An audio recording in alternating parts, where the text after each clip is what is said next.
What's up, everybody? Rob here. So, a couple days ago, the trailer for the Northman came out, and I just want to break it down from a historical perspective. Not really, the plot and all that stuff. The plot, as far as I can gather, is basically, Hamlet. You have Prince, and he is betrayed by his uncle, and he's got to take revenge and all. It's basically Hamlet. But I'm going to be breaking down what I see historically. Unfortunately for me, my OBS software is not working properly because, well, I tried to update the software because it kept popping up and it hasn't worked properly since then. Never update your software. It never works out well for me. Yeah, there you go. So in any case, from a completely historical standpoint, I'm just going to be talking about that. Now, to start with, this opening scene right here, I'm just going to be pointing at things on screen because I just can. I actually kind of sort of like what I see. Now, what I don't like is that everybody here is basically doing the same, like, the typical, well, it's gray, black, browns, like all the various shades thereof. Whereas, well, they would have had a lot more color involved. The Norse did like to have things with multiple colors in them. They wouldn't be, like, dull and dingy like this. It does fit the tone of the movie here, as far as I can tell. And from what I do see here, it's hard to tell here, but you got a guy here, center grip shield.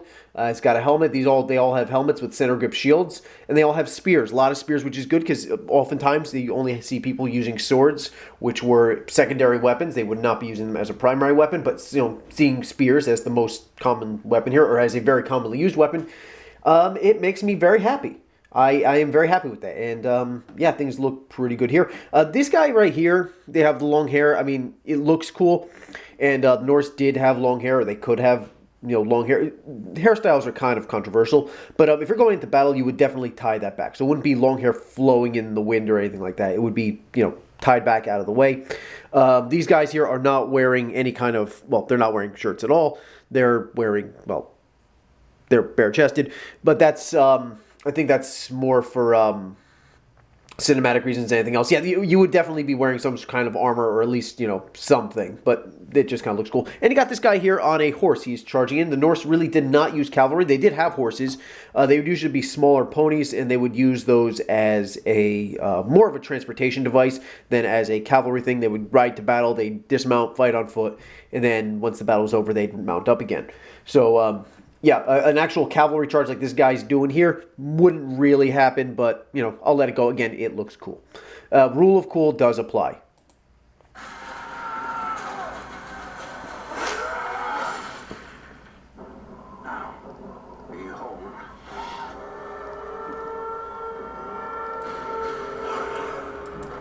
Okay, you just see guys here. Again, they have, let me just go back about 10 seconds. Okay. Okay, missed this before, but you have the dragon ships here, single-masted vessels here, moving towards this rocky outcropping there with the city on it. Perfectly fine. It looks pretty good to me. And, these guys here, these are the ravens of Odin. You know that that's what's going on here. It's so blatantly obvious, the symbolism. I can never pronounce their names, but thought and memory. But anyway, that... Oh, it's a Robert Eggers production. You know Odin's going to be showing up in like a vision or something along the lines. Anyway, moving on.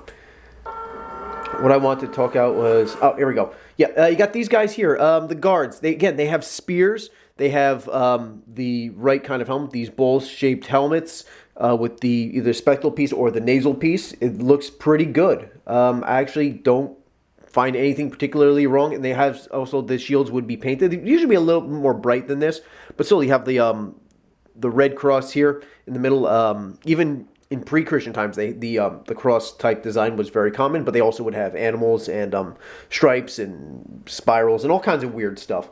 So, but yeah, it actually does not look too bad, and they're using spears, which is kind of cool. And look, they got guys with helmets.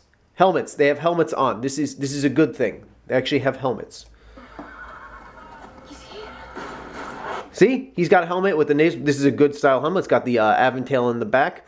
This guy here is, again, the same thing. Helmet with aventail. He's got, again, a center grip round shield here. This guy's got a spear. Everybody else, this guy's got a banner, which seems pretty accurate to the time period. Yeah, overall, I'm liking the look. And they all have helmets. This is good. This is a very, very good thing. I'm definitely appreciating this. Father is here. The king, my lady. I don't know much about clothing from that era, but again, it looks pretty good.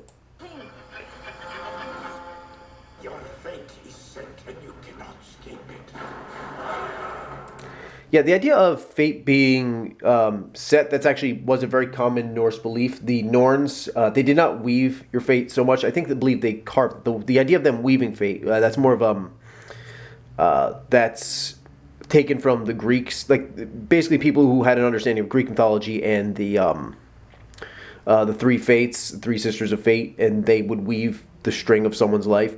That was applied to Norse mythology. The original in original Norse culture, I believe they carved out your fate. Exactly what that looks like or how that works out, I really couldn't say. But basically, the Norns, your fate is fixed and you can't really do anything about it. See production. I've missed you, my son. One day this kingdom will be yours. Okay. What I wanted to point out there was actually the longhouse being very dully lit with the central fire like that. That makes perfect sense. Also, these guys here, again, the clothing looks pretty good. Looks pretty good. Oh, look, see, bright color. See, bright color. See, they have reds, and this guy's got mail. It's a nice Bernie right here. I think that's actual mail. It's not just like knitted yarn, which is nice. My king. Yep, he's got the torque right here. Got the circlet as a crown. That also makes sense. Like the very elaborate crowns that didn't come till much later in the Middle Ages. Crowns like this or some sort of symbol of kingship. Headgear like that would be, again, just a simple band like that. That makes perfect sense. Again, a nice Bernie here. Basically t-shirt dimensions. It covers down basically to halfway down your bicep. And it's more or less, t-shirt type dimensions. And of course fur, because fur is, it's cold. So having fur makes perfect sense. But yeah, this looks pretty good.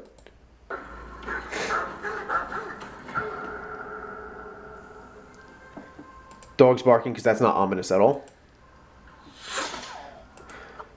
Okay, you have the king here. He's basically out alone. I've seen this before, so I know what's going to be happening. Where are his bodyguards? Like, why would the king be out there with his son in the middle of the wilderness by himself? He should definitely have some bodyguards with him. That made no sense to me whatsoever. That he's, that they're all alone like this. That just makes I don't get it, but whatever. You need to have some drama, I guess. Okay, let's see if I can get a closer look at the sword. Oh, let me try to see if I can get a better look at his sword. Okay, we have the sword right here. It might be hard to tell, but it's a one-handed sword, and it's got the straight blade, double-edged, typical Norse sword. The grip looks like a single-handed sword. That looks pretty good. And it's got the type of pommel that would be typical of that era. That actually looks pretty good as well. So yeah, as far as the weaponry, equipment, clothing, stuff like that, it looks pretty good. I'm not an expert on this subject, but yeah, it looks pretty decent. He draws it. Of course they have to make the swinging noise because of course they do. Okay, now you have the antagonist, the uncle. Everybody here is wearing masks because they're keeping with CDC guidelines. Here you have this guy here with the Aventail, but the Aventail completely. It's a decent spectacle helm, which was common during that era. And you have the mail covering the face. So this would be later in the Norse era, so the 900s, the 1000s, somewhere around that time. And also this is very, very common, not just here, but also very common in the Eastern European part of the world, like amongst the Rus and the Kievan Rus in that area. It's also much more of a Slavic thing, as much as it is a Norse thing. But then the two cultures there mix so... The two cultures there mix so much it's hard to tell where one began and the other ended. But yeah, this actually looks pretty good. I don't get the idea of him being completely covered in furs like that. But then again, a little bit of aesthetics. You have Bjork here. He's got, I don't know, the Crowley shells. I don't know what the deal is with the wheat in the hair. I don't know what's going on here. Looks pretty weird, though, but whatever.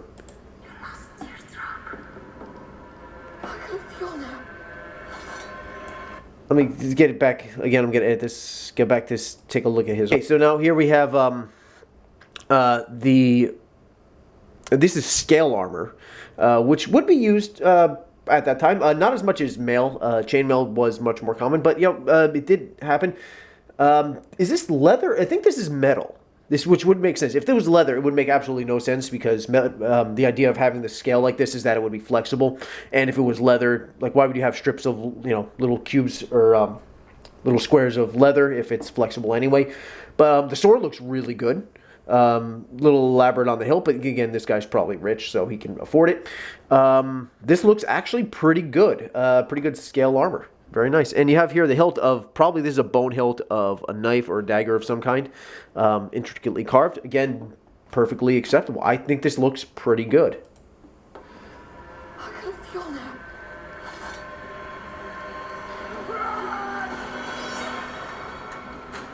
I will hide you, father. I will save you, mother. I will kill you, Fiona. I will avenge you, father.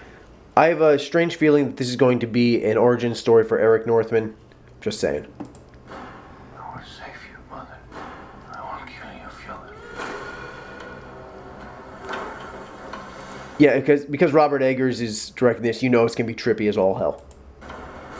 Why did you stow away to such a hellish place? Okay, now this reminds me, him being on a boat, and here he's going to be like in slavery, he's going to be in chains, all that stuff. It reminds me of Saxon Sagas. I haven't seen the TV show, but I have read the books with Ulthred of Babenberg, and he's taken as a slave, and he's forced to row on a ship. Maybe you're taking elements from that. I don't know. But in any case, here you got the guys with the Bernie. Again, pretty good here. Center grip shield with the boss. Probably has rawhide covering it, which makes perfect sense. Again, same thing, very similar thing here. It's a little more painted here, but yeah, having just a rawhide type shield is totally acceptable. And of course, they're using spears, and you got this guy here. He's got mail. Yeah, they're using spears as a primary weapon. This is awesome. Let's go back a bit.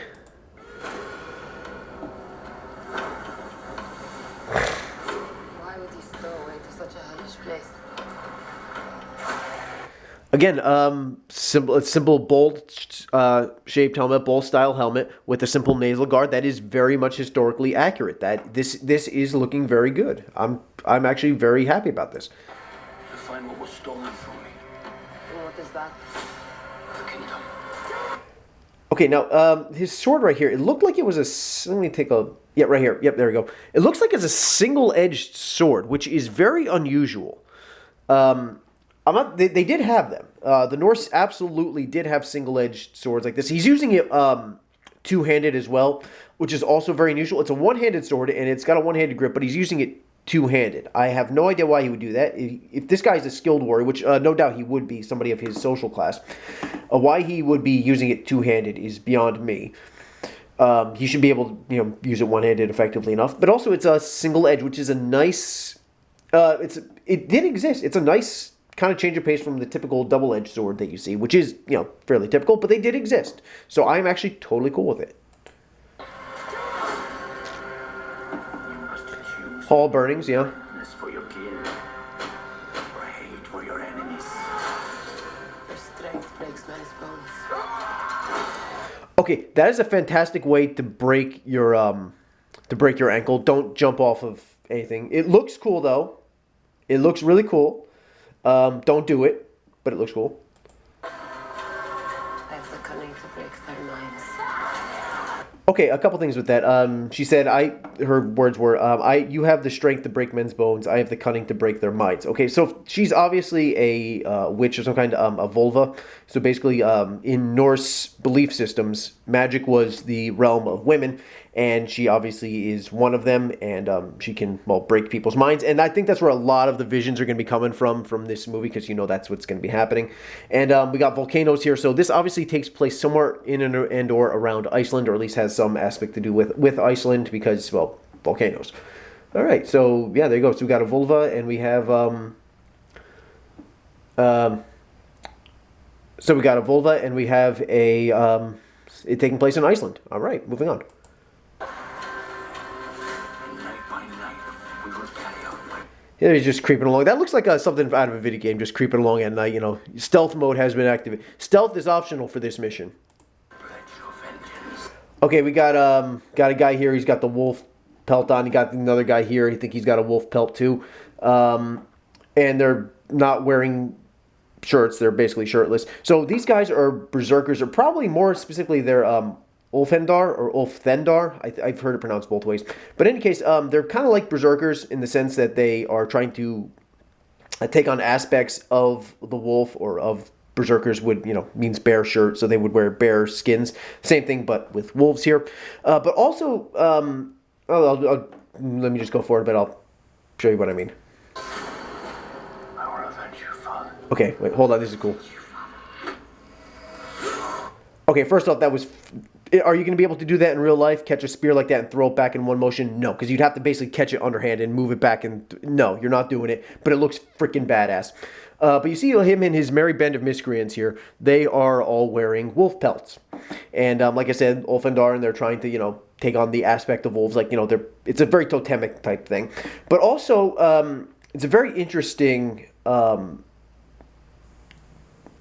it's a very interesting use of an animal because wolves actually have an association with being an outlaw. Now, this is very common in Norse mythology, in Norse society, as well as in medieval English society and other places as well.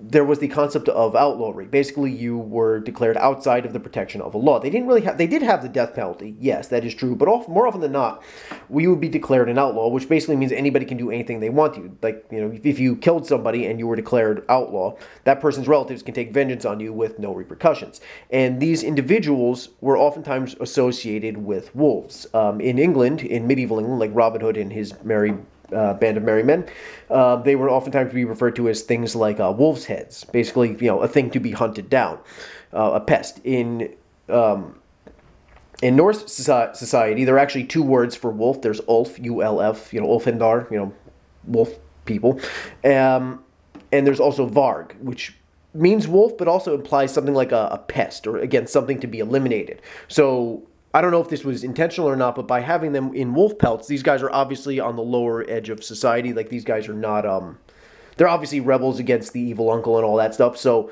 is this deliberately like a symbol of their outlawry, or does it just look cool? I think it's a combination of both. But I think, yeah, that's a very nice touch right there. And again, that was so freaking badass, just throwing a spear back like that. That was awesome. I will save you, mother. Yeah, this just looks absolutely freaking bad. I have nothing to really say here, just that this guy is absolutely terrifying right now. That's, yeah.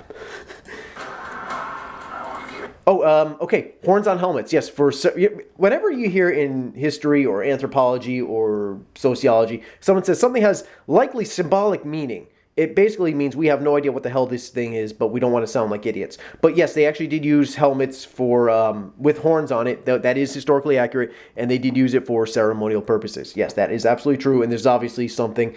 More than likely, this is invoking Odin in some capacity. There it is.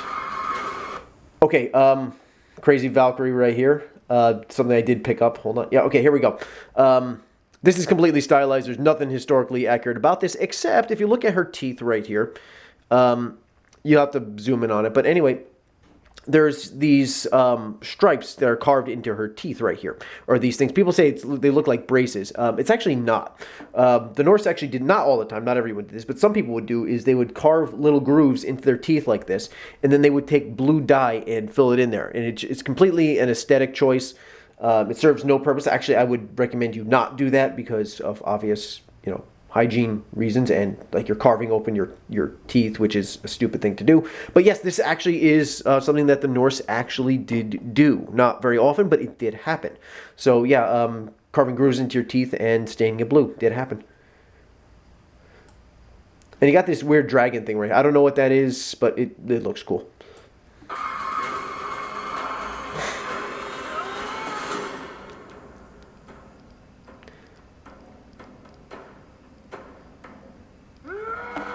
There you go. So there you go, the Northman. Yeah, just a breakdown from a historical perspective, and yeah, it looks really good. Just want to get it on, where is that? Yeah, right here. You have a duel between two characters. I missed this before. I was kind of like, I just got lost. But here they are having a sword fight. Again,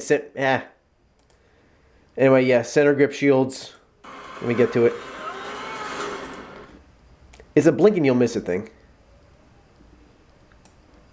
Let me get to it. Why does it have to be so hard?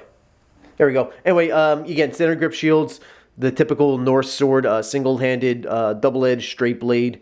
Yeah, looks pretty good. And again, it's completely the aesthetics of this. It's Robert Eggers' production, so you know the aesthetics are going to be really good. But yeah, there you go. That is a very quick, well, not quick at all, look at the historical perspective of what I'm seeing here. It looks pretty good. I might actually see this movie. I haven't seen a movie in a movie theater since 2017 because nothing really interests me. I might actually see this. So, yeah, there you go. So, any case, that is it for this video. Just something I threw together real quick. Forgive the very poor quality because, like I said, OBS is being stupid. Any case, please hit the like and subscribe button. More videos, hopefully of higher quality, will be coming out whenever I get around to it. Have a good day. Or don't have a good day. You're an adult. Have any kind of day you want. See you later.